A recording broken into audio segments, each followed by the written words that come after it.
knowing that what goes on in the brain is that we have this continuous predictability going on. We are continuously taking data in from what is going on right now in this moment. And we're continuously throwing that data into the future to make a prediction of whether my survivability, and that's really what it's about, it's survivability. This is what's happening subconsciously. The brain is asking the question, is what is happening right now in this moment going to improve or decrease my ability to survive and thrive in the future?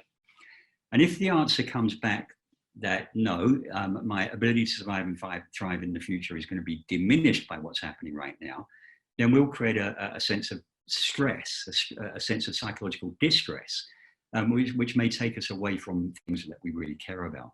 And if the answer is yes, this does improve my ability to survive and thrive in the future, then we generate a sense of well-being. And then we can do things like collaborate and create.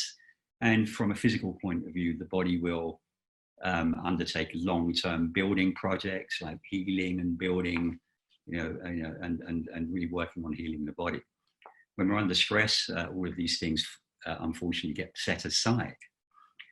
And sadly, because of the negative bias that we have around things that change, what happens is that these predictions by default and subconsciously are generally negative. We tend to assume, based upon stories from our past, that what's happening which is different may be reducing our ability to survive and thrive at some point in the future. And therefore, an emotional experience is created, which is designed to keep us out of trouble. Now, the challenge with many of these stories is that for most of us today, there really isn't any reason for these emotions to be created, because remember that these emotions were designed to keep us alive. And instead, what we are doing is creating very, very similar emotions for what we call fears. And fear, as we define it here, stands for false evidence or expectations which appear real.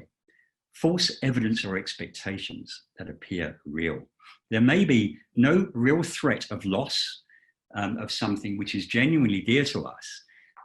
There may be no genuine threat to our body, but we are very, very good. The modern mind is extremely good at fabricating and pretending, without us knowing it, that there is something life-threatening that is at stake here. I can't do this. I can't live with this. I can't bear this. All of these are actually false expectations or evidence which appear real.